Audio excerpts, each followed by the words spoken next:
Hey everybody, it's Jason Blaha here, and today I want to chat with you guys a little bit about the fact that pre-workouts, in my opinion, and this is my opinion based upon my observations of the evidence, probably actually cost you gains.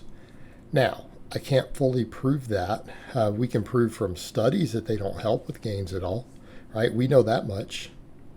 We do know that much. That has been pretty well confirmed with the research that we have, that these proprietary blends and pre-workouts and stuff that people take do not help you gain muscle or strength at all. And, I know that that's a controversial statement. I know that there are people who literally hate me for that. Like I said before, one time when my number had gotten out a long time ago, a troll literally called me and was upset at me. And his biggest reason was he yelled at me for being against pre-workouts. Right? He yelled at me and tried to justify it, and he was upset with me because of that. Like, that was just really the funniest thing. Like, what a clown. To actually contact a YouTuber and to yell at them because they don't think pre-workouts work and they're useless. I mean, but the funny thing is, I think that shows and highlights the problem of how emotionally invested people get into the whole sunk cost fallacy. And that is what it is. It's sunk costs. They got convinced that these products work. They spent money on them for months or years, right? They spent a lot of money on it. No one wants to feel like an idiot. Nobody wants to feel like a sucker. And if they accept that these things may not work and may even be harmful, guess what? What does that say about them? That bruises people's ego because they bought into it. And they'll be resistant to that because, again, people don't want to admit that they were foolish or conned. They don't want to accept that. People want to believe that they're smarter than that. They want to believe that they can't get took by people. And that's a tough pill for people to swallow, and I get it. I get it. But it doesn't change the fact that these people did get conned. They did get took. They did. And there's some influencers out there who push these products because they legitimately bought into it also, and they actually do think that they work. People say, but I feel it, I get stronger. And caffeine shows all this performance increase in the lab. Well, it does. But that performance increase doesn't translate into muscle and strength from this stuff when we measure it over weeks or months. And that's the point. And I'm going to get to why in a minute, why I believe that to be the case. All right. But the thing is, you look at the data. The biggest study we ever had was done on Craze, which is one of the most popular pre-workouts ever. And, when they did a real study with good training, good nutrition, all written by strength and conditioning coaches and sports dietitians at a university, right? So that fatigue management was good, training was good, diet was on point, that people who took Craze versus people who took a placebo didn't gain a single ounce more muscle. They didn't gain any more muscle, nothing, over a 10 or a 12-week study, right? We saw that. They gained nothing. And people will then say, well, I'm taking it to get a good workout. Really? You're not taking supplements to gain more muscle and strength? And here's the other thing. If it didn't make you make any more gains, then had you not taken it, was it actually a good workout? In other words, the workout without it, if we go by that data, produced just as much growth. So it was just as good of a workout. So how does it help you have a good workout? Well, it helps me be psyched up. It helps me be more focused. It helps me. But if that doesn't equal more gains, then it really didn't help you, does it?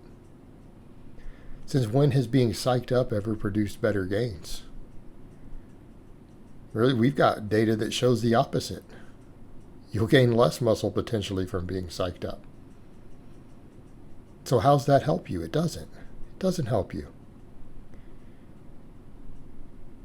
And that's what I'm going to get to at the closing here. Give you guys a teaser for that. All right, what about this more recent one? What do we have? Looked at proprietary blends, and they literally found that proprietary blends produced less performance than the single ingredients. What? In fact, the proprietary blends with caffeine added produced less performance in the gym than the caffeine alone did. The pre-workout mix actually reduced the effectiveness. Sit on that one for a moment. In other words, we know caffeine is an ergogenic, and we know that it can boost performance temporarily. When you take the pre-workout versus just the caffeine, the performance is actually reduced. That's what the Lewis studies show. The proprietary blends of the pre-workouts actually reduce the performance boost versus just taking caffeine, or in some cases a single ingredient. Well, that's interesting. Does it mean that some stuff in the proprietary blend is interfering? Could it be that a lot of these ingredients put in pre-workouts are actually garbage and not helpful at all and harmful? That would be what that suggests. Wouldn't it? Wouldn't that be the reasonable conclusion? Because who comes up with this stuff? Do you guys think that all these pre-workouts, that some great, brilliant scientist decided, hey, this right here will give this massive performance boost? No, there might be a little suggestion it does something somewhere, and supplement companies run with it and mix it in. Because it hasn't been studied heavily enough yet to see if it actually causes gains over time, right? This is just marketing. They're just throwing anything. They just mix whatever crap they want and sell it to you guys and put a $50 package, a $50 price tag on the tub. You guys actually think any of the supplement companies really care if they work? Of course they don't. They just want you to buy it. Whatever new crap they can put in, they'll just mix whatever. Doesn't matter. That's what you're buying. So here we come over to the other end. What about the psych up? Well, we know based upon the available data that higher amounts of psychological arousal reduce recovery even when the same weight is lifted. The same weight, the same reps, the same sets.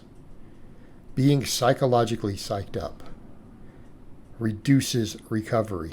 It lengthens the time it takes you to recover from the training. Well, that means you have to train a little less. It means you're going to grow a little less. You see the problem here? Do we see the problem with that? This is a negative. It's a net negative. It's not a positive.